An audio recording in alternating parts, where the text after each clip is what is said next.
menarik, saya kira ya, meskipun dilakukan paling belakangan, karena 1 tahun itu kan sudah sepekan lebih yang lalu ya, tanggal 21 pemerintahnya Pak Prabowo itu. Tapi karena yang melakukan evaluasinya para diaspora, jadi kita maklumi gitu.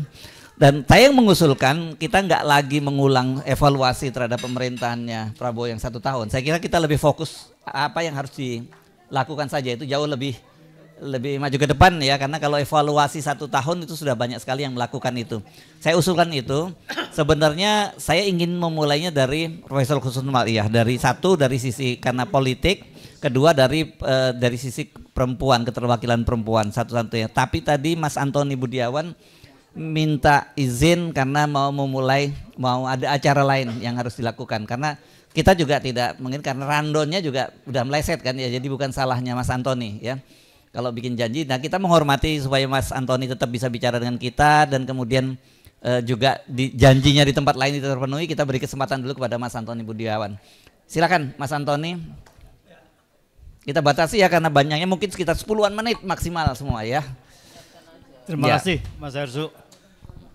Selamat siang. Oh, belum. Udah, oke, lanjut. Ya, oke. Selamat siang, Pak Faruk Rozi. Ya, berdiri aja nggak apa-apa. Iya. Jadi, ya kalau di sini evaluasi 1 tahun pemerintahan Prabowo, tapi kita lihat bahwa sudah banyak juga tadi yang seperti Mas Hersu katakan. Tapi dalam bidang ekonomi saya cuma mau memberi beberapa catatan. Yang pertama adalah pertumbuhan ekonomi kita kuartal 1 4,87%, kuartal kedua 5,12%. Apakah ini ada artinya? Ya, kalau kita lihat, saya mengamati bahwa ada fabrikasi data pertumbuhan ekonomi. Jadi kita punya angka ekonomi ini sulit bisa dipercaya.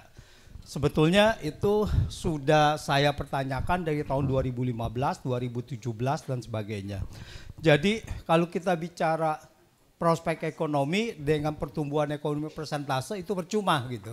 Dari itu juga 5% terus dari 2015, tapi kita berasa juga kok kehidupan makin susah gitu. Nah, jadi yang saya ingin menyoroti adalah data-data untuk backup mengenai ekonomi ini. Yang pertama adalah mengenai fiskal. Ini yang paling penting bagi pemerintah. Fiskal itu yaitu APBN. Penerimaan negara saat ini per kuartal ketiga, per semester 1 itu cuma 8,5% penerimaan pajak terhadap PDB.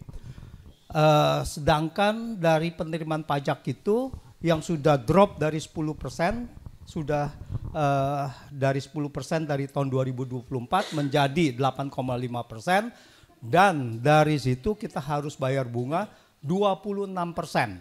Jadi kita ini sudah masuk dalam krisis fiskal. Saya mengkategorikan sudah masuk ke dalam krisis fiskal.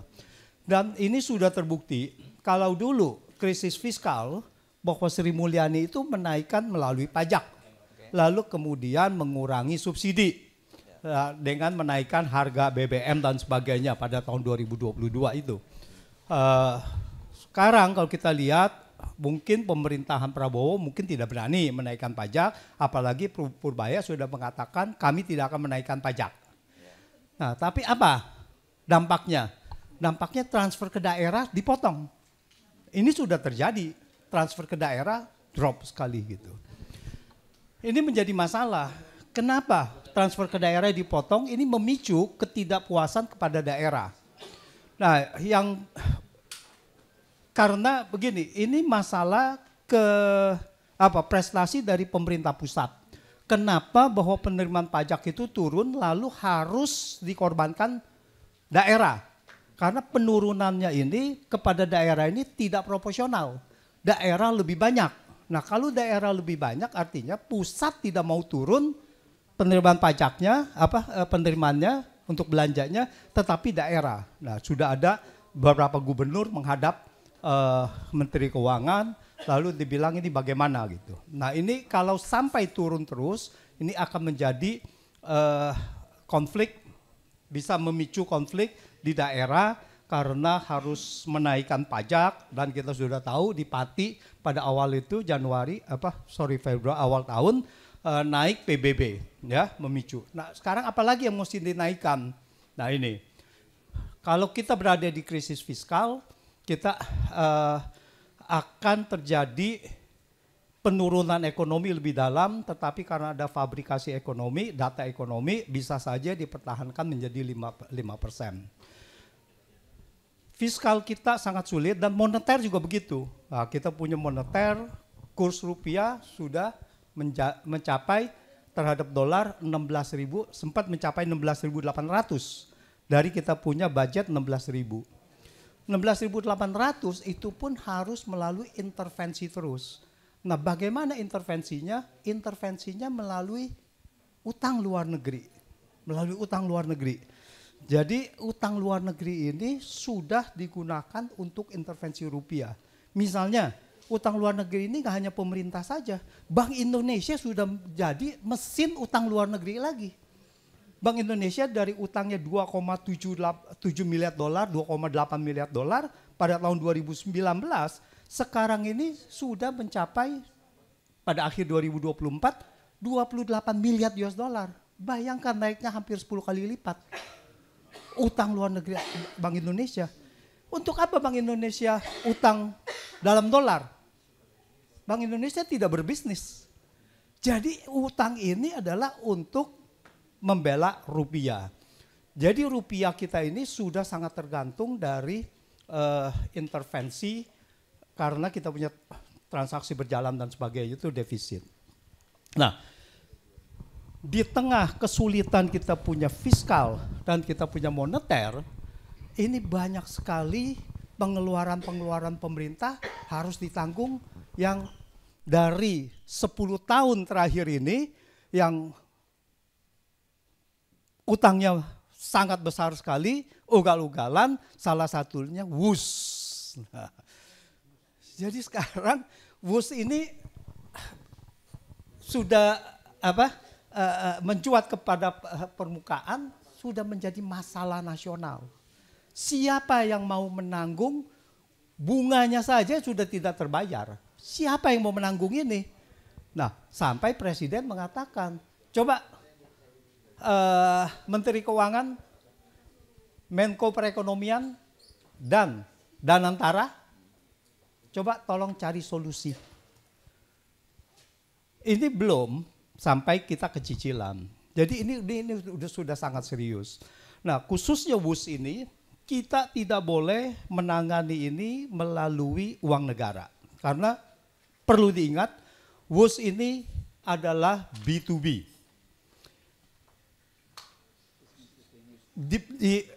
Dibuat dari awal bahwa WUS ini tidak mendapat jaminan pemerintah, tidak mendapat jaminan dari APBN.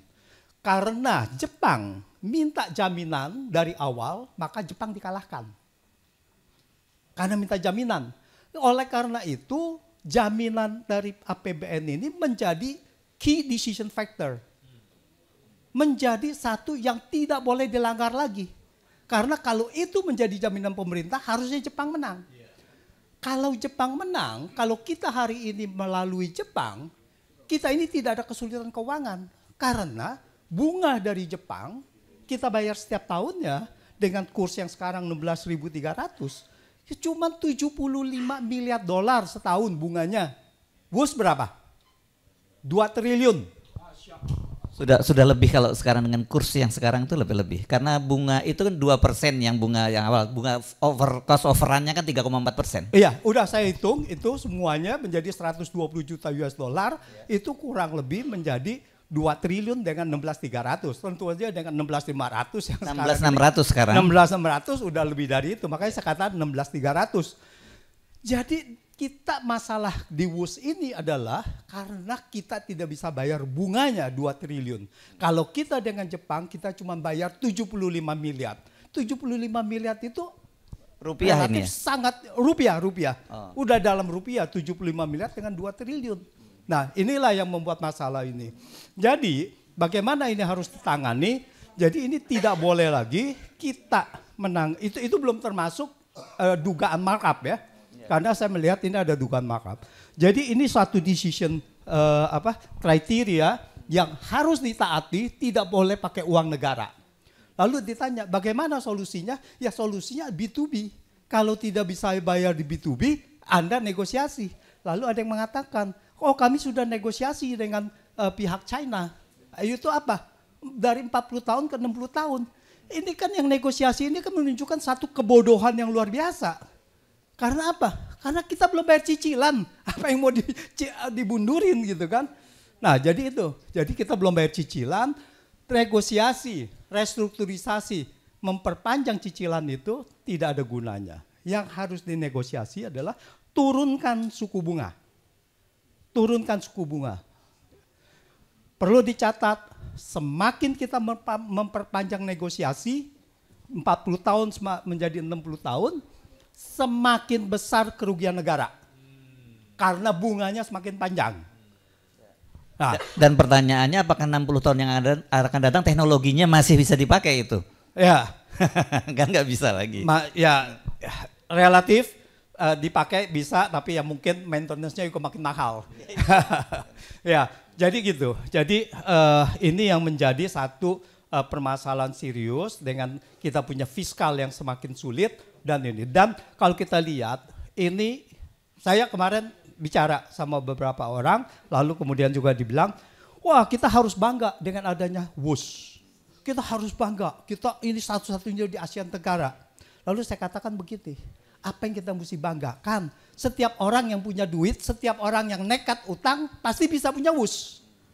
Karena bukan bikinan kita. Apa yang kita mesti banggakan kalau bukan bikinan kita? Tapi masalahnya adalah ini bukan masalah WUS-nya, bukan masalah kereta cepat. Masalahnya adalah ada yang lebih murah, kenapa Anda beli yang mahal?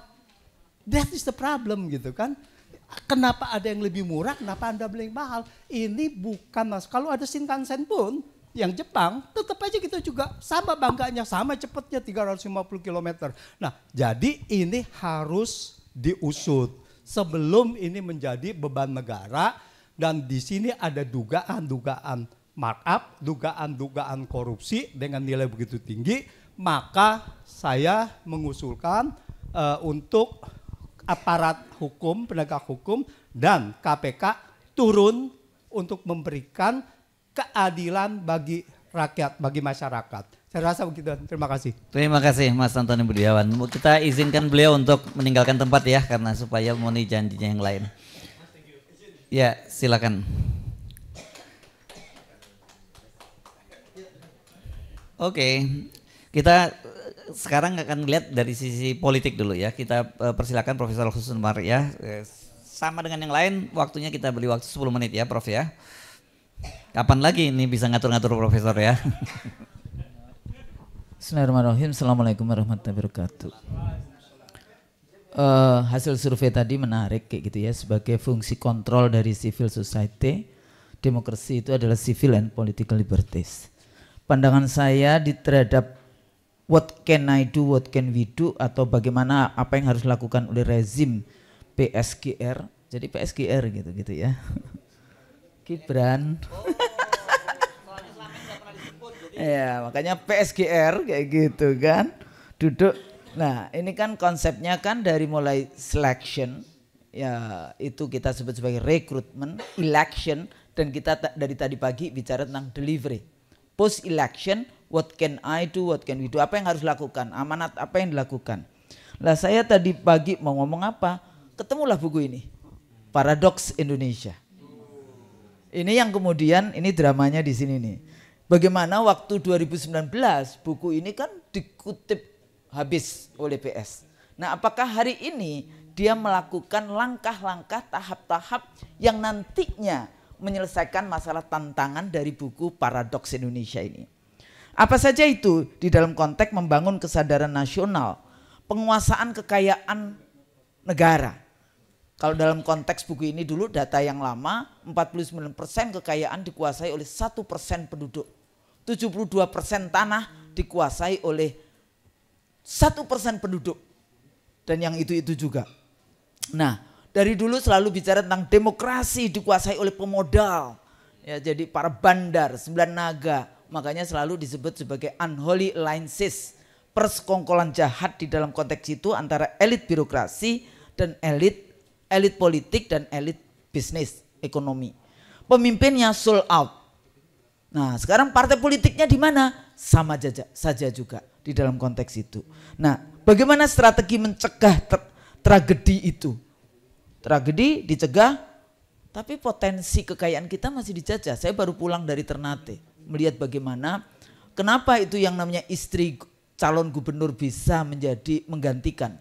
Padahal dia pemilik kapal yang meledak itu. Sementara ada kasus yang lain, kapal yang kecelakaan tidak ada suratnya dan sebagainya, itu pemiliknya juga dipidana. Dan waktu itu kok nggak ada pemikiran pidana, tapi kan dia korban, Bu, itu kata KPU di sana. Ya, ini jadi bagaimana potensinya? Ternyata ada urusan iup Maluku Utara. Ya, jadi eksploitasi ekstrativisme resources. Tapi lucu di sini ada demokrasi ekonomi yang itu sebetulnya liberal, konstitusi kita, dan demokrasi rakyat. Nah, yang isu kedua highlight, ini bagusnya kan namanya husnul mar'iyah. Jadi harus berhusnudzon, tidak bersuudzon. Dia memang carry over rezim sebelumnya 10 tahun. Apa yang berbeda? Reshaping international community. Ternyata cita-cita Pak Prabowo dulu menjadi presiden tercapai ya. Jadi bisa makan dengan presiden Prancis, dengan presiden yang kayak gitu-gitu. Tapi eksekutif, presiden itu eksekutif. Mestinya to execute. Jadi kalau selalu mengatakan kalau kita bicara tentang oposisi, tentang kita mengkritisi, itu selalu omon. Lah sekarang ini yang disenangi omon. Jadi pidato di sana, pidato di sini, kan lucu ya. Padahal yang harusnya omon itu parlemen. Parler itu to parler, itu to govern. Parler itu ngomong-ngomong. Jadi pemerintahan ngomong-ngomong, itu DPR. DPR-nya nggak ngomong, tapi presidennya ngomong terus, ya gitu. Lah delivery-nya apa? Reshaping posisi Indonesia di international community. Hari ini lumayan. Dulu kan cuma come to invest in my country. Oh, my minister answer your question. Enggak gitu kan, dulu kan gitu. Nah sekarang dia bisa sampai harus bicara. I have to talk to Eric ya. Nah, bocor itu yang namanya mic-nya dengan Trump ya kayak gitu. Loh kok gimana, masa presiden kita ketemunya dengan anaknya Trump yang pebisnis. Nah ada hal-hal yang seperti itu. Tapi yang paling kelihatan model militer maskulin nanti dalam power pidatonya gagah. Presiden kita gagah hari ini ya. Jadi banyak kan sekarang, oh kita bangga punya Presiden Prabowo. 2019 kemana aja mak, kayak gitu kan Bu, kayak gitu. Nah tapi salah satu kritik saya terhadap pidatonya Presiden di UN General Assembly ya, dipuja-puji memang. Tapi setelah mendengarkan pidato Presiden Kolombia terasa kurang. Ya, bagaimana dia mengkritik lembaga ini sudah menjadi saksi bisu terhadap genocide di Gaza. Kayaknya nggak ada. Malahan ada kalimat yang mengatakan keamanan Zionis Israel harus itu kayaknya salah itu. Nggak perlu. Wong perampok kok, keamanan perampok harus dilindungi, kan nggak bisa kayak gitu ya. Nah di situ. Tapi sebetulnya bukan itu. Ini kalau saya pidato dari Raja Jordan itu mengatakan terima kasih kepada rakyat Jordan yang selama ini sudah bekerja luar biasa membantu rakyat Palestina dan Gaza. Presiden kita kenapa nggak bicara? Emang rumah sakit di Gaza rumah sakitnya pemerintah. Emang selama ini yang selalu cinta kepada Palestina, Gaza, mestinya kan terima kasih kepada rakyat Indonesia yang selama ini ya sudah sejak tahun 48 kalau kita bicara Nakba kayak gitu ya. Itu selalu kenapa? Karena dulu ulama Palestina itu membantu ngasih duit kepada kemerdekaan untuk kemerdekaan Indonesia. Mestinya ada terima kasih kepada rakyat Indonesia. Itu kadang-kadang lupa. Ya di bagiannya itu. Jadi eksplisit ke sana. Nah, ketiga, program populis luar biasa. Ya, MBG. Perlu dilanjutkan enggak? Koperasi Merah Putih. Nah, food estate, energy estate, Tapi persoalannya lack konsep. Jadi kalau kita bicara tentang strateginya itu seperti apa? Bahkan menurut saya menjadi anti intelektual di dalam konteks bagaimana strategi MBG. Sepertinya kita kok gagap. Sehingga kalau ditanya, oh iya kan cuma 1.000 yang sakit, 1.000 yang kena keracunan. Gak peduli. Karena kesalahan konsep. Artinya apa? Program-program populis itu cara pandangnya sebatas proyek. Siapa mendapatkan apa? Karena kayak gitulah politisi itu senang banget mengutip teorinya Laswell, who get what, when and how. Siapa mendapatkan apa dan bagaimana, berapa dan bagaimana. Tapi masih tetap ada land grabbing, sea grabbing, semuanya masih di dalam proses itu. Padahal kalau kita bicara tentang civil and political, nanti di demokrasinya civil and political liberties masih menyisakan beberapa anak muda kita masih hilang hari ini.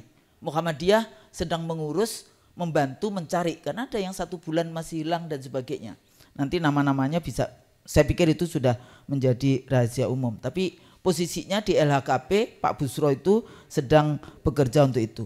Terakhir, yang saya lihat dari semua analisis dari PSGR ini, itu gender blind. Gender blind itu enggak bicara tentang perempuannya, karena yang bicara lanang kabeh.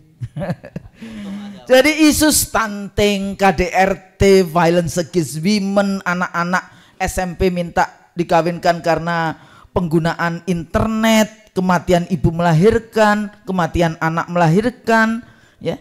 Dan terutama kalau kita bicara tentang internet crime untuk anak-anak. Di Australia itu yang namanya sosial media sampai umur 16 tahun dilarang menggunakan sosial media. Sudah ada undang-undangnya sekarang di sana.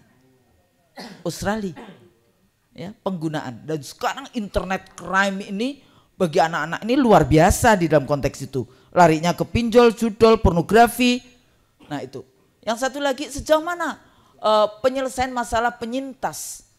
Focal point Menteri Pemberdayaan Perempuan itu tidak punya power, tidak punya budget. Ini persoalan. Walaupun ada menteri, ada wakil menteri. Wakil menterinya kan istrinya Ahok. Ya, dalam konteks itu. Nggak tahu kapan dia bicara perempuan, tapi ya sudahlah. Pokoknya di Indonesia itu kalau Anda berjuang untuk bangsa negara nggak akan diangkat. Tapi kalau berjuang untuk partai itu menang, lah baru kemudian ada posisi-posisi. Nah, jadi persoalan dengan itu paralegal, ya, yang khusus bicara tentang gender. Ini kurang gitu ya di dalam konteks itu kalau kita bahas tentang bagaimana tentang paralegal, pendampingan korban, pemulihan, rehabilitasi dan pemberdayaan sosial dan ekonomi perempuan gitu ya, terutama korban kekerasan seksual, KDRT dan seterusnya. Nah ini sepertinya agak hilang di dalam percaturan yang semuanya hingar-bingar yang lain. Ya masih 1 tahun tidak apa-apa, tapi ingat kembali bahwa ini perjuangan kita-kita, separuh dari bangsa ini adalah perempuan. Ekonomi perempuan, saya dulu pernah jadi ketua safety net project perempuan di awal reformasi zamannya Gus Dur. Seperti itu saja 80% itu proposalnya laki-laki. Perempuan yang nggak ada cara pandang yang seperti inilah. Ini jadi menjadi sangat penting ya. Apakah kemudian bagaimana ini sebetulnya gender mainstreaming yang dibangun karena ada undang-undangnya ke gender mainstreaming. Tapi beberapa waktu lalu saya ke daerah-daerah juga nggak jalan. Jadi so what? Arah regulasi yang saya lihat masih kalau tadi international diplomasi menurut saya masih di dalam kerangka legitimasi ideologi kapitalisme. Di dalam kerangka mendapatkan legitimasi dari liberalisme di dalam konteks itu. Sehingga kalau kita stand up sendiri dengan Pancasila kita di mana posisinya ya, baik itu dari poros Jakarta Beijing maupun poros Jakarta Washington. Demokrasi emang elitis, mau pakai Schumpeter maupun yang lain. Jadi mengharapkan people sovereignty agaknya jauh karena demokrasi itu adalah sebetulnya wajah politik dari liberalisme tadi. Sejauh mana mereka tidak memenangkan kepentingan rakyat, bahkan kriminalisasi aktivis aktivis itu yang seringkali juga pakai statement dibiayai asing. Negara aja dibiayain asing, kan utang-utang asing ini dari negara biayain asing. Apa kayak gitu ya? Apalagi NGOs. Makanya sejak saya di KPU dulu, kita bicara dengan Komisi 2. Tolong kasih dana LSM, NGOs. Kenapa? Supaya mereka tidak menjadi double agent. Kalau dibayar oleh USAID, sekarang udah nggak ada USAID, OSAID, Uni Eropa dan sebagainya. Nah, satu lagi yang kelihatan, reinventing kelembagaan. Penting nggak sih? Kabinetnya gemuk. Ini nanti yang tentara bicara Batalion Teritorial Pembangunan, Satgas-Satgas, Koperasi Merah Putih. Ini sebetulnya reinventing atau untuk apa? Jangan hanya untuk kemudian melaksanakan cara pandang seperti proyek. Dulu beberapa undang-undang layak anak untuk kabupaten itu, salah satu mereka yang bikin juga kayak gitu. Bikin organisasi baru. Saya bilang ngapain? Manfaatkan dulu lagi Dharma Wanita PKK. Sudah ada kok. Kalau bicara tentang layak anak, tentu saja ibu-ibu yang berperan. Nah yang seperti itu. Tapi ini kan banyak, oh kita bikin satgas ini, batalion ini, batalion itu. Lah menurut saya itu nggak penting. Manfaatkan first track dari lembaga. Terakhir jadi hentikan program populis yang tidak ada akademik ininya. Akademik, maksudnya naskah-naskah akademik yang ini. MBG, Food Estate, Energy Estate. Beberapa waktu lalu saya dari dulu sih sebenarnya dengan kawan-kawan dari ITB, energi manfaatkan sekarang yang paling murah itu adalah solar energy. Nah itu menjadi penting. Urusan korupsi dan sebagainya nanti mungkin kawan-kawan lain akan bicara. Lindungi civil and political liberties, kebebasan sipil dan politik. Kalau tadi ya di dalam buku ini disebutkan demokrasi di dalam konteks itu. Kompetisi tanpa kekerasan, partisipasi penuh, dan civil and political liberties. Saya pikir itu. Assalamualaikum warahmatullahi wabarakatuh. 10 menit. Waalaikumsalam. Terima kasih Bu Husnul Maria, lewat 3 menit nggak apa-apa. Iya. Sekarang kita ke mana dulu? Ke hukum dulu ya. Baru kita lihat nanti terus kemudian ada dari militer, terus ada prospek. Saya kalau manusia merdeka saya hidup saya bingung mendefinisikannya sekarang. Semua diurusin soalnya sama. Enggak, Pak Gatot enggak. Beliau ini ya. Oh, enggak politik, ini dari politik ke politik, jangan nanti dulu ya. Sekarang dari hukum. Silakan Bung Refli. Tes, keren cadas. Assalamualaikum warahmatullahi wabarakatuh. Waalaikumsalam warahmatullahi wabarakatuh. Jadi kalau soal hukum ini ada 2 hal ya, two side in one coin, law enforcement sama prevention. Tentu saya akan bicara law enforcement. Yang kedua apa yang harus diperbaiki? Substansi, institusi, atau aktornya, atau budaya hukumnya, legal culture-nya. Jadi kalau kita lihat misalnya dari sisi penegakan hukum, percaya nggak kita bahwa pemerintahan Prabowo ini memang fully ingin melakukan law enforcement terhadap apapun, terutama hal-hal yang sifatnya memang perlu ditegakkan seperti pemberantasan korupsi. Nah itu kan harus ada ukurannya. Karena untuk menegakkan hukum yang benar, maka tidak ada cara lain. Kita harus memperbaiki institusinya, kita harus memperbaiki orangnya, substansinya bila perlu, dan lain sebagainya. Nah kalau dari sisi substansi misalnya undang-undang perampasan aset, itu sampai sekarang kan maju mundur. Padahal kalau misalnya Prabowo punya political will, ya sudah dia perpukan saja, selesai. Kan kadang-kadang harus perlu dorongan seperti itu. Kalau dia misalnya merasa bahwa institusi kepolisian, kan ada isu begini, kepolisian masih dipegang oleh geng Solo ya kan, kemudian KPK masih dipegang oleh geng Solo, yang bisa dikuasai adalah Kejaksaan Agung dan BIN. Kenapa kemudian tidak dilakukan langkah-langkah yang keras untuk mengganti sosok-sosok di situ? Nah saya pura-pura tidak tahu interrelasi politiknya Bu Husnul ya, tapi saya bicara tentang hukumnya saja. Nah karena itu menurut saya itu yang harus kita lihat ya. Tetapi jangan lupa perbaikan institusi yang sudah di depan mata yang kemudian sepertinya akan melemah, yaitu reformasi kepolisian. Saya heran sampai sekarang kemudian itu tidak muncul yang namanya tim reformasi kepolisian. Malah yang muncul adalah di dalam kepolisian sendiri. Nggak mungkin kan jeruk makan jeruk. Sehingga saya khawatir ya bahwa Prabowo tidak cukup energi lagi, tidak cukup kuat lagi untuk mendorong reformasi kepolisian. Termasuk di ring-ring 2-nya, di ring-ring 3-nya. Jadi perintah Prabowo-nya nggak kuat, Lalu ring 1, ring 2 dan ring 3-nya tidak mau melaksanakan. Karena reformasi kepolisian itu artinya sangat mengurangi kenikmatan institusi polisi yang sudah sangat powerful di dalam era reformasi ini.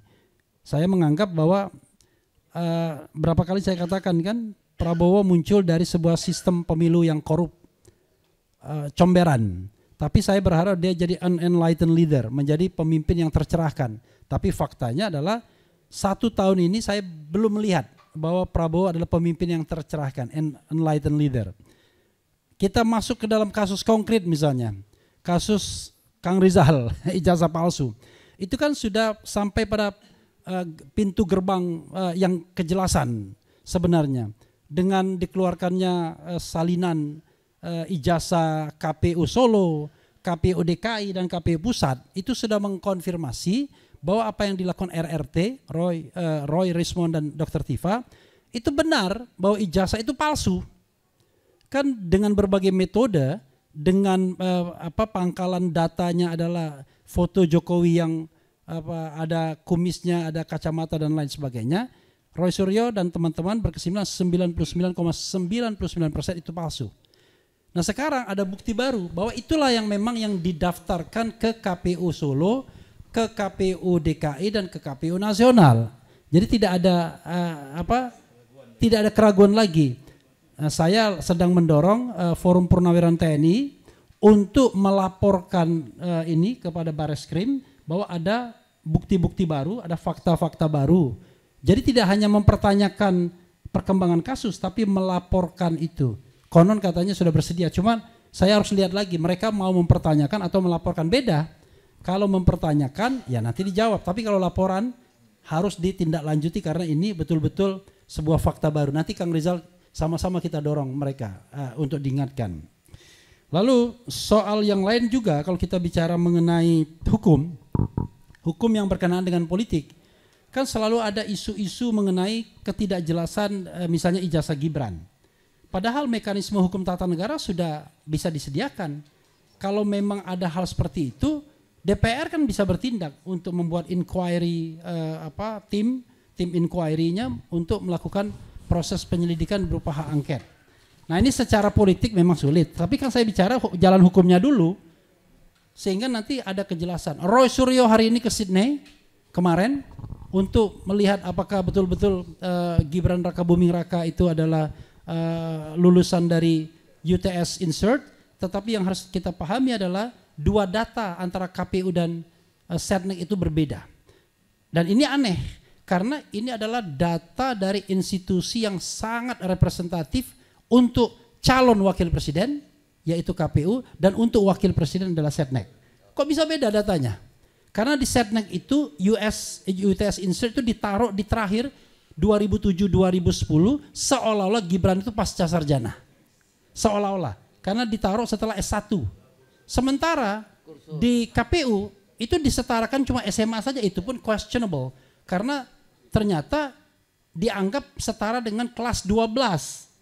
Oh, kalau kelas 12 kan bukan SMA namanya. Nah itu yang harus kita lihat ya. Karena itu menurut saya hal yang konkret yang tetap harus kita dorong itu AMGJ, AJMG atau MGAJ. Apa itu? Makzulkan Gibran, adili Jokowi. Wassalamualaikum warahmatullahi wabarakatuh. Oke. Sekarang kita ke Pak dulu ya, Pak Farul Razi dulu ya. Silakan Pak Farul Razi langsung. Kurang 10 menitnya, kurang 10 menit. Oh, ya. Ya. Assalamualaikum warahmatullahi wabarakatuh. Terima kasih. Saya mulai saja dari tagline. Dibayangi rezim Jokowi, raport Prabowo merah. Saya ilustrasikan begini. Ada sebuah film menceritakan tentang pengamanan objek vital. Ini betul-betul diamankan dengan baik, dibangun titik-titik kuat atau gate gitu. Tiba-tiba suatu waktu pimpinan gate 1 melapor. Lapor dengan suara agak gemetar begitu ya. Gate 1 aman, aman, aman, selesai gitu. Setelah dimatik di siaga melaporkan, oke, laporan diterima, selesai. Begitu selesai ditutup, semua berteriak. Sedang di apa istilahnya? Di kooptasi atau diambil alih. Iya. Disandra, dia sedang disandra. Segera ambil langkah-langkah mengamankannya gitu. Kalau orang yang nggak tahu pasti berpikir, loh kenapa kok tahu disandra? Dia nggak bilang dia disandra kok. Tapi semua tahu bahwa suara itu bukan suara dia yang seperti itu. Dia orang yang ngomong menggelegar, bukan gemetar ketakutan, satu.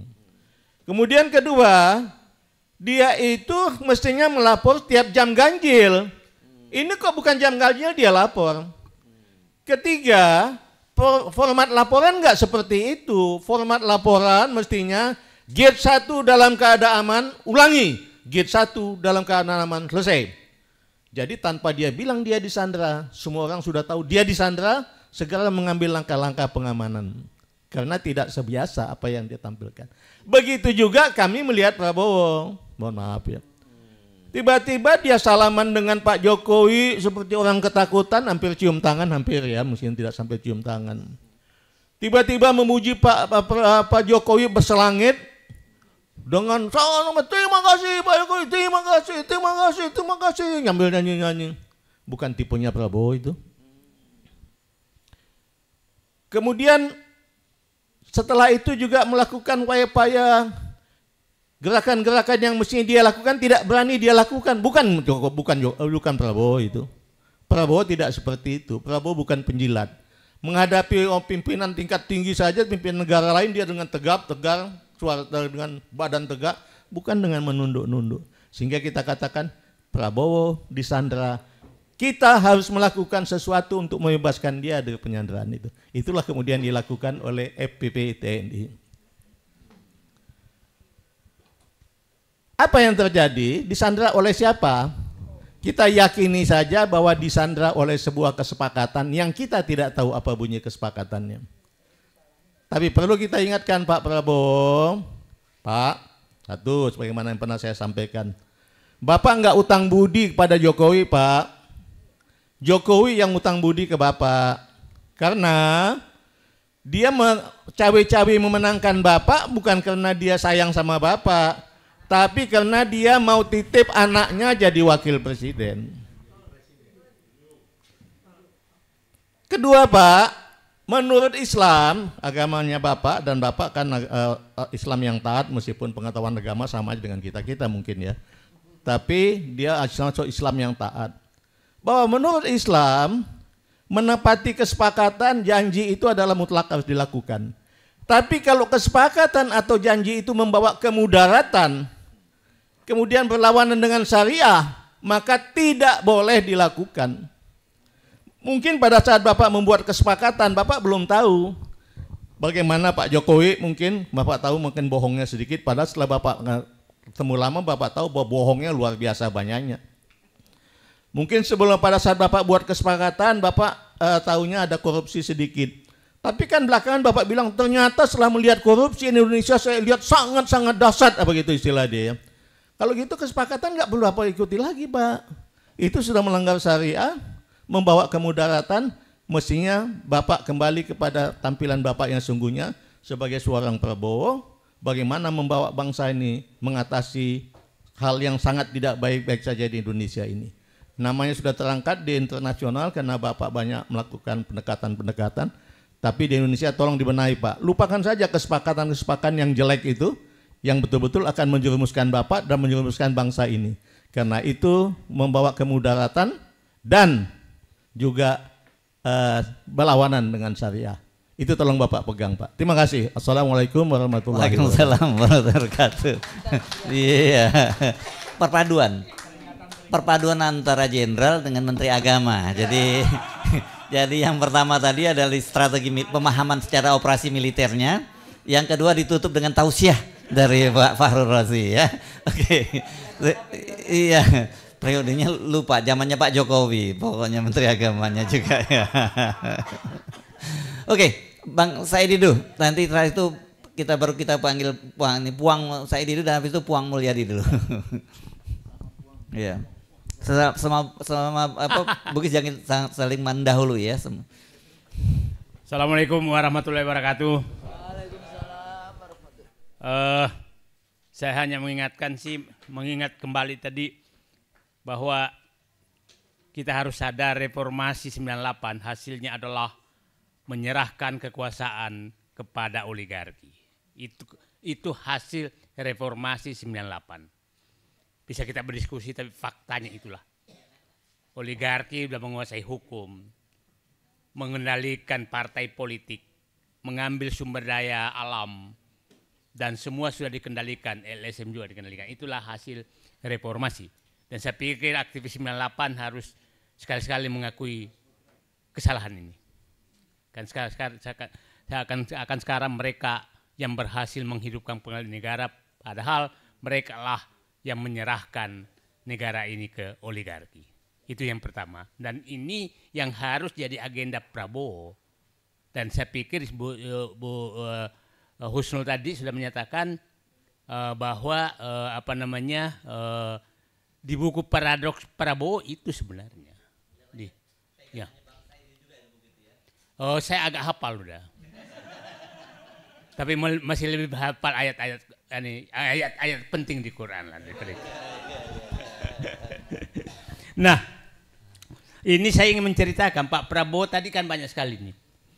Ini saya dari dulu saya menyatakan Pak Prabowo ini menyelesaikan negara bagaikan memakan bubur panas.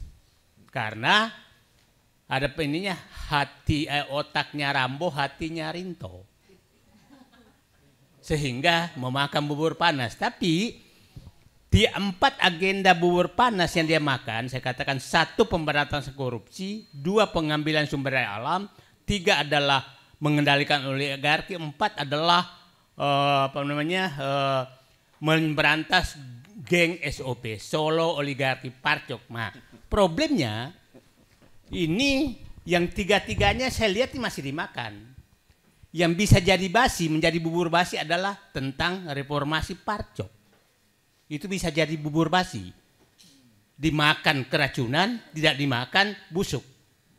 Nah, itu yang kita harus ingatkan Pak Prabowo. Pak, sebentar lagi kalau Bapak masih takut terus mereformasi Polri, maka ini menjadi bubur basi. Pada saat itu bubur basi tidak ada obatnya lagi.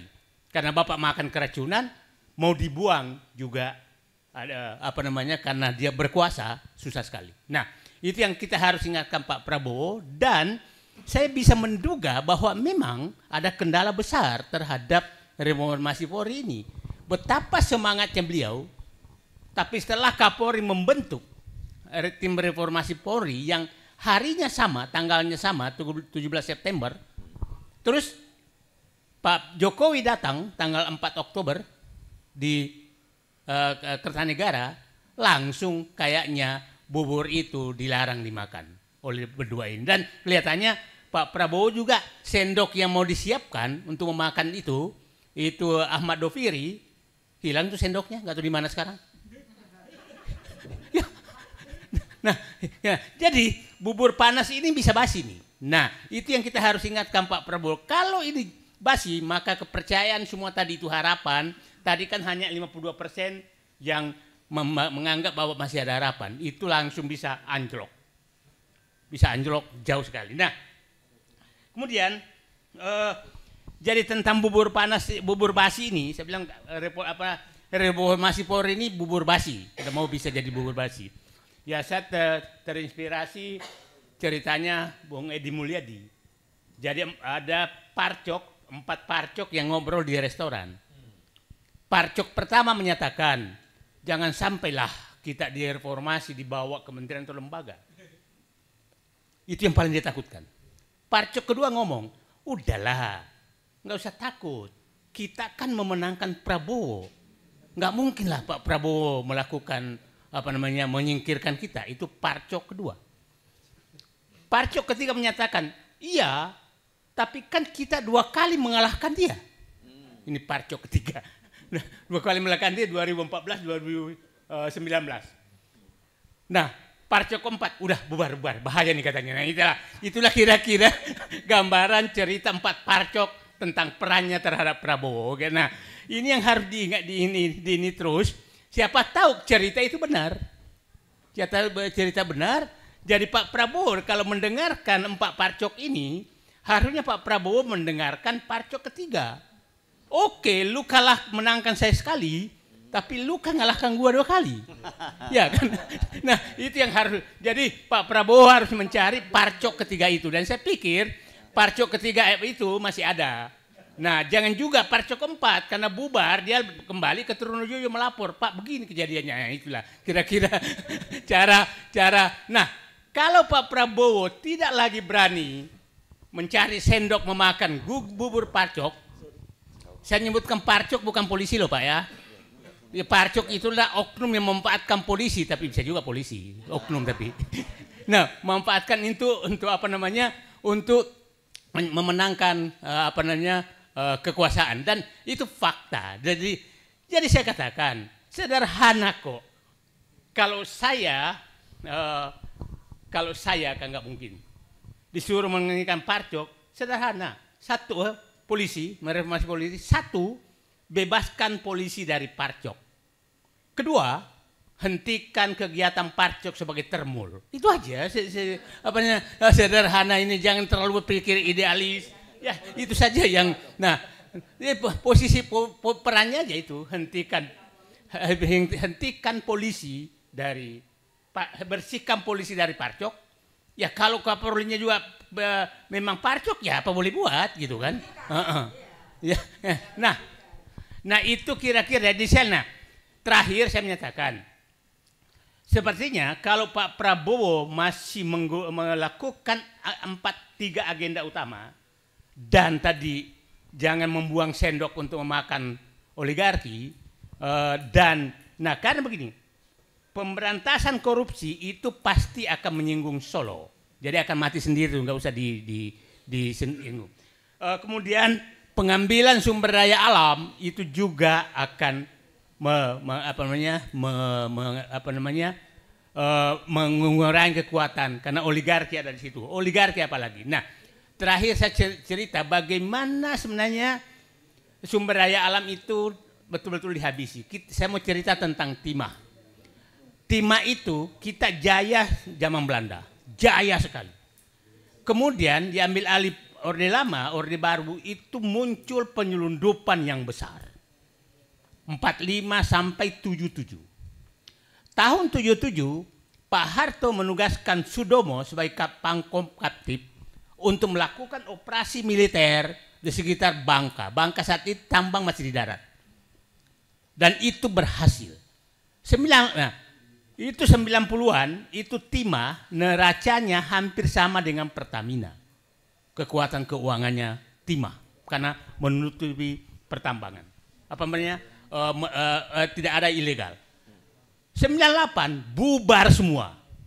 Maka masuklah mafia yang dikendalikan oleh Bintang dan mantan Bintang. Oke? Nah, Pak Prabowo menemukan bahwa 2024 menemukan bahwa 80% timah itu sudah ilegal. Nah, itulah muncul bahwa ekspor timah terbesar adalah Singapura dan Malaysia. Padahal dia nggak punya tambang timah. Nah, yang ngirim ke sana ya Bintang mantan Bintang. Oke? Nah, itulah dia lakukan operasi militer sekarang. Para militer jangan heran, itu puluhan ribu tentara disuruh menjaga laut dan mencari semua. Nah, itu. Nah, saya berharap langkah ini dilakukan Prabowo di Sulawesi, di Maluku, di Kalimantan, itu harus dilakukan. Udahlah, kalau tentara nggak ada perang, udahlah perang lawan penyelundup aja lah dulu. Ya kan Pak Barus ya? Ya. Karena yang tadi, karena parcok belum bisa bersih ya jangan dulu suruh dia gitu sebelum dibersihkan. Nah, itu kira-kira saya berharap Pak Prabowo teruskan makan bubur panas di korupsi, pemberantasan korupsi, dan kemudian pengembangan sumber daya alam, dan mengini oligarki. Kalau oligarki saya paham betul sedang beliau laksanakan, tapi jangan lupa, jangan sampai bubur basi, parcok itu Bapak biarkan karena itu menjadi buah si malakama. Terima kasih. Assalamualaikum warahmatullahi wabarakatuh. Waalaikumsalam warahmatullahi wabarakatuh. Nah, sekarang mulai Bapak Kurit Tengah. Saya ada pertanyaannya. Karena bubur yang saya melihat dulu SOP Pak Prabowo memulai makan dari pinggir. Tapi kelihatannya kalau 3 ini enggak, dia langsung makan di tengah karena langsung mengambil yang besar. Mengambil yang besar karena sudah punya sendok. Pengambilan sumber daya alam dan ini kan ada Syafri Samsudin sebagai sendoknya. Nah, kemudian pemberantasan korupsi kan dipakai sendok Jampitsus. Nah, Borbaya muncul sebagai sendok baru. Ya kan, Pak? Sendok baru untuk menekan fiskal. Makanya diam aja Prabowo. Saya berharap Rosa menjadi sendok baru juga untuk memperbaiki BUMN. Yang saya bilang yang nggak ada sendoknya, mulai ada sendoknya kemarin Ahmad Doviri datang Solo membuang di Kertanegara sendok itu. Jadi saya menyatakan Pak Prabowo sudah Pak Jokowi datang ke Kertanegara tuh untuk mengambil sendok untuk memakan bubur panas parcok. Terima kasih. Assalamualaikum warahmatullahi wabarakatuh. Jadi kesimpulannya Bang Said itu sama dengan kesimpulannya Forum Tanah Air ya. Karena masih dibayangi rezim Jokowi. Dan kemudian kalau tidak bisa melakukan reformasi terhadap Polri ya sebenarnya tidak bisa melakukan apa-apa. Oke. Sekarang kebetulan aja kali. Oh kebetulan. Saya curiga. Oke sekarang Dr. Muryadi. Nah ini geng mana ini kalau ini? Hah?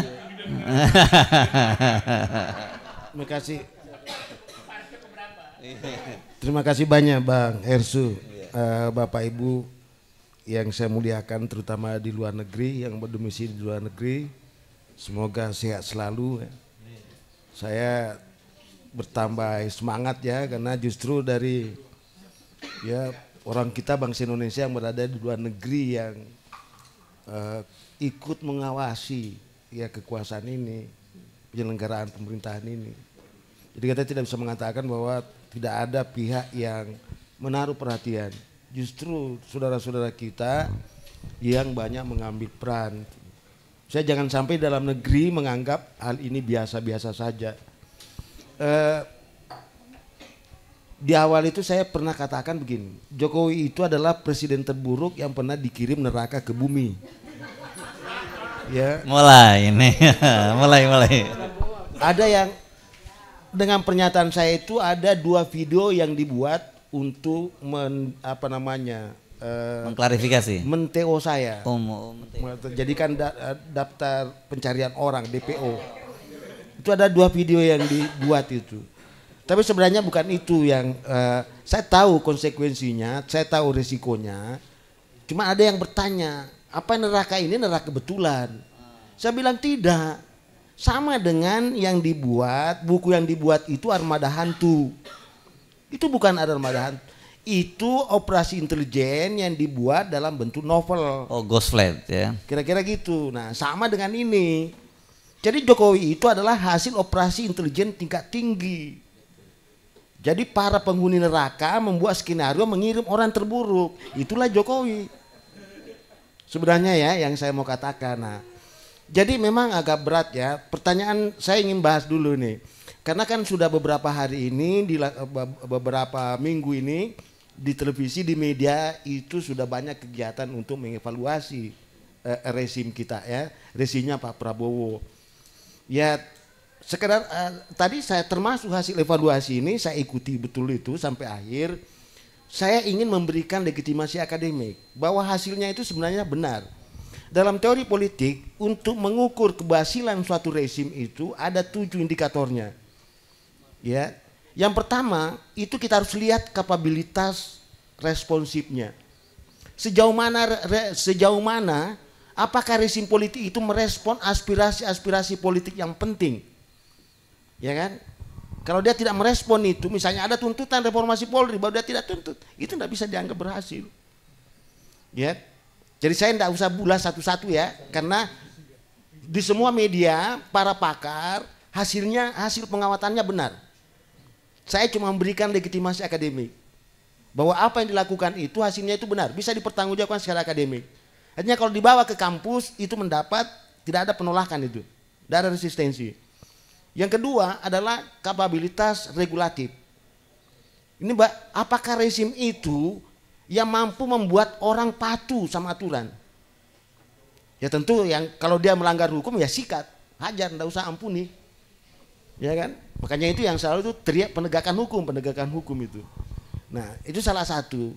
Yang kedua, itu kapabilitas distributif dan alokatif.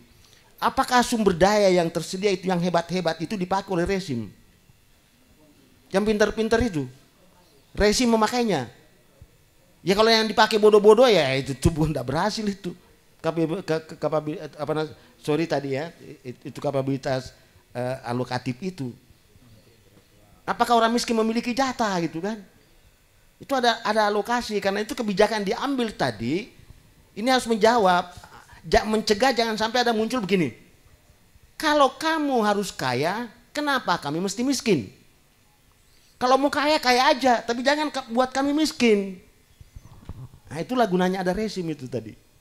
Karena itu harus ada, ya harus diukur di situ kemampuannya dia untuk melihat apakah sumber daya manusia, sumber daya alam, dan sumber daya buatan betul-betul digunakan sebesar-besarnya untuk kesejahteraan rakyat, kemakmuran rakyat. Saya tidak yakin itu. Kenapa saya tidak yakin? Karena ada 3 aktor oligarki yang ada di Indonesia ini. Yang pertama tadi oligarki politik, itu badut politik. Yang kedua oligarki ekonomi, bandar politik. Dan yang ketiga oligarki sosial, bandit politik. Anda bisa bayangkan ini. Aktor politiknya Indonesia itu cuma badut politik, bandar politik, dan bandit politik. Tapi bukan Prabowo, rezim Prabowo yang buat itu. Rezim sebelumnya. Karena itu kan tidak ada reformasi, yang ada deformasi, pengerusakan itu. Yang pertama kali dirusak itu adalah Undang-Undang Dasar 45 itu. Diganti dengan Undang-Undang Dasar 2002. Itu masalah hulu. Tapi kita tidak bisa bicarakan itu, terlalu berat pembahasannya. Dan masih banyak orang yang pertahankan itu. Indikatornya aja. Yang kedua, yang selanjutnya, ya cara mengukur berikutnya itu dalam teori politik, itu kapabilitas simboliknya itu. Apakah polisi, tentara itu menjadi sesuatu instrumen penyatuan itu? Misalnya gini, kalau kita sebut polisi, apakah kita nyaman? Apakah kita enak? Apakah kita aman? Apakah, gini aja contohnya, sederhananya ya, ada penolakan, ada mainan, ada guyonan, jangan pasang fotonya Gibran itu. Itu kapabilitas simbolik yang rusak itu. Ya, contoh aja. Jadi kalau sudah tidak mau dipasang foto itu, bayangin, Jepang ada kebakaran yang tertinggal di situ fotonya Kaisar dan ada anak, pemadam kebakaran harus menyelamatkan 2 itu, foto dengan anak. Sekiranya, andai kata anak itu tidak berhasil diselamatkan, tapi mampu menyelamatkan fotonya Kaisar, itu hebat itu, pujian. Begitu hebatnya kapabilitas simbolik. Ya kan? Lah kalau wakil presiden dibilangin bocil, dibilangi bocil aja itu sudah keluar dari mulut itu sudah tidak ada kapabilitas simboliknya itu. Ya kan? Si pupu papa. Setiap hari kan pupu papa. Itu tidak ada kapabilitas simbolik itu, Pak. Ya itu contoh sederhana aja. Terus kapabilitas ya kapabilitas ekstraktif. Apakah sumber daya alam, sumber daya buatan, sumber daya manusia? Saya kata, apakah Bang Hersu ini kan baik di mata saya nih, pinter. Tapi Bang Hersu kan tidak pernah dipanggil di istana kan? Karena saya bukan lulusan Universitas Ruko. Lah bukan Mas. Gitu. Itu yang jadi. Iya, atau Pasar Pramuka ya, ijazahnya. Itu aja sebenarnya. Makanya itu saya bilang. Jadi kalau saya, ukuran saya sebagai akademisi di bidang ilmu politik, saya hanya cukup mengamati orang-orang pintar itu, ditarik nak masuk di istana itu.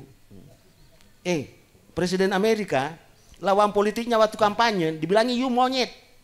Karena mukamu itu penuh itu kan, mirip monyet. Setelah terpilih jadi presiden, dipanggil tadi, kau bilangi saya monyet kan? Ini yang pendukungnya tadi marah ini, wah udah ini kamu kesempatan kamu balas dendam. Kau sudah jadi presiden. Oh, udah begitu Pak. Dia bilang saya monyet itu karena saya calon publik. Tidak boleh saya marah gara-gara dibilangi monyet. Terus kenapa kau panggil dia? Saya panggil dia Karena saya percaya dia bisa mensejahterakan rakyat Amerika. Nggak ada dendam. Karena memang kemampuannya tadi. Ini rezim ini dia sudah tahu, tapi karena dia nggak mau dikritik kan. Padahal kritik itu penting loh. Karena kritik itu berat, Pak. Punya kemandirian, punya kemampuan menganalisa. Tapi Pak Prabowo udah ngaku kok, katanya kalau malam-malam suka nonton podcast kritis, kata Pak Prabowo gitu. Nah, itu nanti di ujung saya berikan resep. Oke. Sebab kalau dia tidak lakukan dua hal ini, Iya. hampir pasti Prabowo jatuh. Oke. Nah, menarik ini. Ini prediksi, tapi saya simpan di akhir dulu ya. Oh, di akhir. Jadi sumber daya manusia tidak itu aja, apalagi sumber daya alam. Tambang di mana? Ya hilirisasi. Artinya apa? Penderitaannya ada di hilir. Untungnya ada di mana? Untungnya ada di negara lain. Apakah itu program hilirisasi itu? Tidak ada, tambang itu mensengsarakan rakyat itu. Nanti selesai itu bencana yang muncul itu. Jadi kalau kita bicara itu ya, itu bicara kapabilitas ekstraktif itu. Kemudian kapabilitas domestik. Ada tidak jaminan kestabilan? Hampir semua kekuatan politik saling berlawanan sekarang. Ya percaya, coba lihat saya P3 itu sudah jadi rebutan. P3 itu diaduk-aduk, tidak tahu partai mana lagi itu perebutan. Karena baru tahun pertama sudah dipikir 2009 Pak. Padahal koalisi itu adalah kejahatan politik loh. Makanya saya bilang tadi di Indonesia tidak ada koalisi itu, yang ada persekongkolan jahat, yang ada permufakatan jahat. Teori politiknya tidak begitu koalisi Pak. Mas ada koalisi dilakukan sebelum pemilu? Itu bagi-bagi kekuasaan namanya itu. Itu kejahatan itu Pak. Kalau Anda belajar ilmu politik kepada saya ya. Tapi kan Anda tidak mau belajar ilmu politik kepada saya. Itu masalah besarnya itu kan. Jadi iya masalah dia bukan masalahku. Kalau masalah nanti jadi masalah kalau dia mau belajar sama saya tidak mau ajari dia. Itu kan itu. Jadi kapabilitas domestik, kapabilitas internasional. Oke, selama ini kita jatuh. Pertanyaannya, apakah Prabowo ke luar negeri itu? Saya juga bangga, terus terang.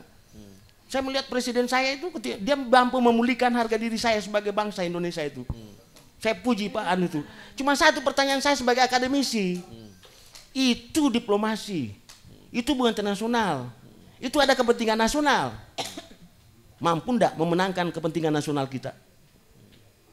Kalau tidak mampu memenangkan kepentingan nasional kita, tidak ada gunanya. Kita kalah dalam diplomasi. Meskipun kita berpelukan jabat tangan itu apa. Jangan-jangan kita cuma diberikan karpet untuk disuap, dirayu dan sebagainya. Jangan-jangan. Tapi kalau kepentingan nasional ada di situ, nah saya yakin. Tapi saya untuk rezim Prabowo saya belum melihat itu. Nah 7 itu ya. 7 itu sudah. Terus bagaimana Prabowo? Rezim Prabowo sekarang dia di dalam krisis legitimasi. Betul itu. Dia di krisis legitimasi. Dia memulai kekuasaannya dengan hasil pemilu yang bermasalah. Bukan KPU yang tetapkan. Tapi Wali Songo. Itu MK. Wali Songo ya. Wali Songo. Wali Songo itu kan yang tentukan itu, bukan KPU itu. Itu dalam ilmu politik itu jatuh itu legitimasi itu. Yang kedua, ya membikin kabinet ada rezim lama. Karena itu saya bilang ada atau banyak? Ya saya jumlah itu kuantitatif. Ketika saya mengatakan ada itu kualitatif. Okay. Bisa saja satu saya sebutkan, tapi itu sangat berbahaya kan. Nah karena itu saya bilang dia ada rezim lama. Karena itu saya persingkat, ya saya persingkat nanti saya ditegur Bang Hersu. Ini masalah waktu. Ya, rezim Prabowo hanya ada 2 caranya untuk selamat. Pertama harus cuci tangan, harus bersihkan semua rezim lama. Oh cuci tangan, saya pikir kayak Pak Jokowi sama Pak Luhut cuci tangan dari wus, bukan ya beda ya? Sebenarnya itu bahasa saya. Pertama dulu ya. Di awal waktu Pak Prabowo naik itu saya membuat di WA Group saya bilang ada 2 resep, hanya ada 2 cara Pak Prabowo bisa selamat. Yang pertama dia harus cuci mulut. Dia harus katakan kepada orang bahwa saya bukan rezim kelanjutan daripada rezim lama. Karena itu saya tidak boleh memikul beban. Ngapain saya jadi pembebas dosa atau apa namanya? Dosa warisan. Iya, dosa mengampuni apa? Kau yang berbuat dosa baru saya yang tebus gitu, penebus. Enak aja itu kan. Pokoknya tanggulangi dosamu itu kan. Seharusnya begitu itu kan. Jadi Prabowo harus cuci mulut. Saya katakan tadi cuci tangan. Sampaikan kepada orang, umumkan kepada seluruh negeri ini bahwa kami bukan rezim lama. Kami bukan bagian daripada kelanjutan rezimnya Jokowi. Kalau tidak, Anda tidak bisa itu. Terlalu berat. Kejahatan dilakukan oleh Jokowi itu sangat berat. Semakin dibuka, semakin terbuka, semakin Anda tidak mau mengakui itu. Tidak mau. Pasti terjadi itu. Karena itu saya minta lakukan cuci mulut. Yang kedua, ini di WA Group ya. Kalau sekarang saya ganti cuci kaki. Tapi dulu saya bilang cuci darah. Apa itu cuci darah? Jangan sampai terkesan bahwa Prabowo itu anti demokrasi. Karena itu salah satu kehebatannya Prabowo kemarin, dia tidak menetapkan darurat militer, darurat sipil. Seandainya darurat sipil saja, hancur dia. Kenapa? Karena gerakan pro demokrasi dan yang lain-lain mengincar itu. Ingin buktikan bahwa Prabowo itu anti demokrasi. Dia pro kekerasan. Dia melibatkan kekerasan koersi dalam menangani aspirasi itu. Itu yang mau dipancing ke arah sana. Dan alhamdulillah saya melihat Prabowo ini bersyukur saya lihat karena dia mampu mencegah itu. Karena menurut informasi di rezimnya sendiri ada yang mengusulkan itu. Saya bilang di luar, jangan itu usulan gila itu. Kecuali kalau mau gali kuburnya sendiri silakan. Itu keberhasilannya untuk Pak Prabowo itu. Dia tidak, dan dia menyampaikan kepada publik, silakan sampaikan aspirasinya itu kan. Itu luar biasa itu. Nah, disinilah posisinya kesulitannya Pak Prabowo karena dia harus cuci mulut dan cuci darah. Iya kan? Ya kan? Nah, sementara di dalam tubuh rezimnya tadi itu ada oposisi. Yaitu tadi bagian daripada rezimnya Jokowi. Yang selalu dituntut, bersihkan itu. Nah, karena itu Bang Hersu saya mau tutup gini. Ini prediksi saya ya. Tahun pertama itu masa pemakmuman. Kita maklum. Sudah lewat nih ya. Ya, 1 tahun. Masa kedua, kalau Prabowo tidak berhasil melakukan 2 tadi yang saya resepkan, sudah muncul kemarahan. Dan ingat, yang marah itu adalah termasuk pendukungnya. Karena pendukungnya inilah yang sebenarnya yang marah terhadap yang kotor-kotor tadi itu, beban itu, seperti Bang Said Didu. 24 karat. 24 karat. Pendukung 24 karat. Sebagai besar di sini. Dia bukan penjilat. 2014 2019 ya. Nah, yang saya mau bilang gini. Ini kan salah satu penyakitnya ini, rezim itu kalau berkuasa, temannya yang loyal tidak dipanggil, Pak. Penjilat dipanggil. Iya. Akibatnya dia tidak bisa jamin dia kekuasaannya. Itu bahayanya itu. Padahal ada dalil yang kuat. Ketika orang-orang baik berkumpul, maka orang-orang buruk bepergian. Jadi ketika orang-orang buruk berkumpul, maka orang-orang baik bepergian. Tinggal memilih itu tadi. Nah kan penilaian saya ini kan manusia merdeka ini orang baik. Kenapa tidak dipanggil bersihkan itu? Kalau saya pemimpin rezim, saya panggil, Bang saya duduk. Ngapain kau ngomong di luar? Ya kan? Bantu saya di sini sikat habis itu. Gitu Pak. Selesai itu. Kujadikan kosong. Jadi maksudnya gini, itu Rousseau mengatakan begini, saya menulis risalah ini karena saya bukan pejabat. Kalau saya pejabat, hanya ada 2 yang saya lakukan. Saya sikat habis itu, saya melakukan itu, atau saya diam. Nah ini sekarang terlalu banyak omong-omong Pak. Habis banyak ngomong-ngomong, menulis lagi. Ada menteri menulis di Kompas Pak. Saya tidak bisa bayangkan itu. Apa waktunya itu? Ngapain kamu menulis di Kompas? Udah banyak orang pinter itu kan. Iya kan? Lakukan saja apa yang kau lakukan itu. Kira-kira gitu ya. Karena itu tahun kedua itu sudah mulai. Artinya 2026. 27 itu kesempatan terakhir dikasih Prabowo. 28 tidak ada lagi kesempatan. Karena tahun 2028 itu masa di mana tidak ada lagi loyalitas kekuasaan. Mereka akan mencari perahu tempat di mana mereka untuk menjamin kelangsungan berikutnya itu. Saya pastikan itu. Dan kalau Pak Prabowo tidak bisa memenangkan 2026, 27, 28 simpati, hampir pasti kalau dia masuk 2029 dia kalah telak. Catat aja omongan saya ini. Yes, Ya. oke kita catat hari ini ya. Ya, kira-kira gitu ya. Kalau dia mau masuk itu kalah telak itu. Ya. Tapi kalau dia mampu menginvestasikan di sini tahun 2026, 27, 2 tahun itu saja, tambah lagi 28, udah selesai. Aman Syaratnya dia. cuci mulut, cuci tangan, Ya. cuci kaki. Ya cuci, Iya. cuci, Cuci darah. cuci mulut, cuci kaki itu, Bang Herslu kan panggil aja semua. Apa susahnya ini, Bang Repli? Kalau saya ya, ngapain biarkan ini semua? Saya panggil tadi, kan contoh Presiden Amerika kan, dibilangi monyet. Justru dia jadi perhatian. Oh itu yang bilangnya saya monyet. Waktu kampanye itu kan, panggil dia. Yang bilangnya saya monyet itu apa? Oh ahli keuangan Pak. Dipanggil dia sini ke Gedung Putih. Dijadikan Menteri Keuangan. Kenapa itu? Lah kalau kita di sini enggak, siapa yang kata-katain saya itu? Panggil. Siksa hidupnya dia.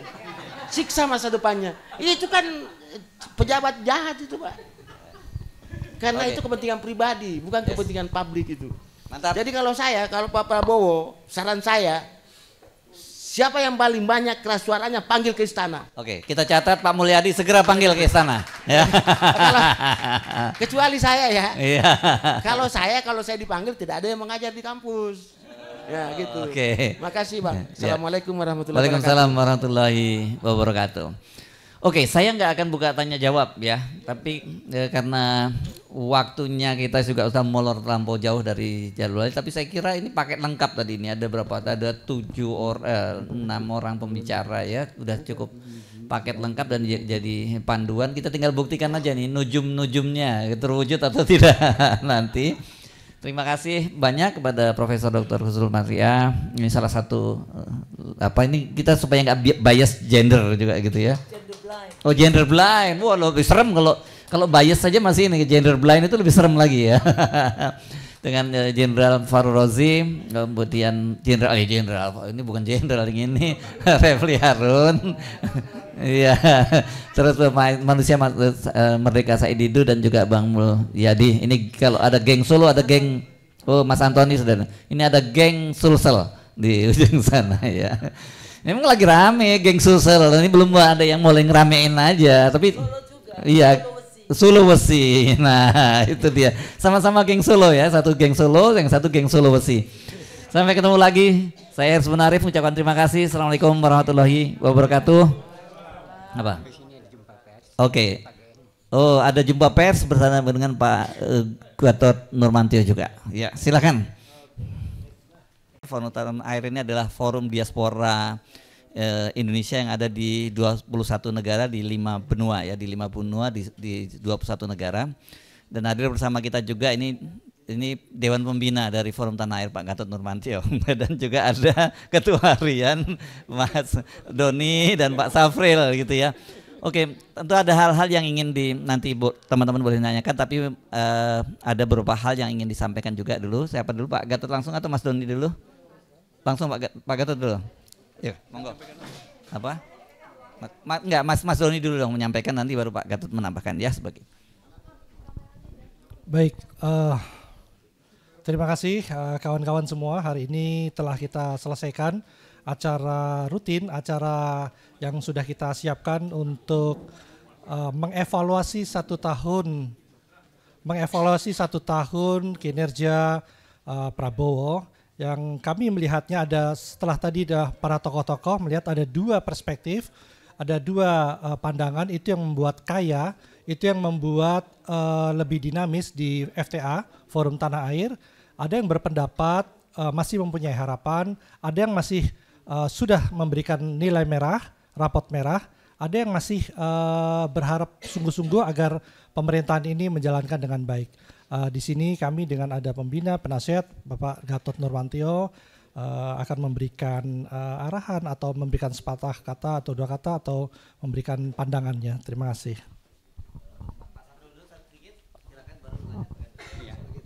Baik, Terima kasih kehadiran Pak Gatot. Ya, dalam acara tadi kita sudah ada diskusi dengan para pakar dan para ahli gitu. Dan di tengah kita ya tadi Pak Doni adalah ketua harian yang mewakili Pak Tata Cassandra dari ketua umum yang sedang berada di New York. Lalu juga ada Pak Radar, ini tim kajian juga yang dalam melakukan angket ya, survei dari FTA, itu pengarahnya adalah Pak Radar. Saya Syafril Safian ya, sebagai ketua tim dari evaluasi 1 tahun pemerintahan Prabowo.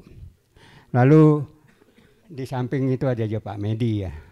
Nah, dalam hal ini tadi dalam diskusi hadir para ahli dan para pakar. Tadi Pak Antoni adalah pakar dari FTA, lalu juga ada Ibu Husnul, itu juga Dewan Pakar, lalu Pak Refli Harun juga Dewan Pakar, dan Pak Dr. Mulyadi, dan juga termasuk Pak Ersbeno Arif, ini adalah Dewan Pakar dari FTA.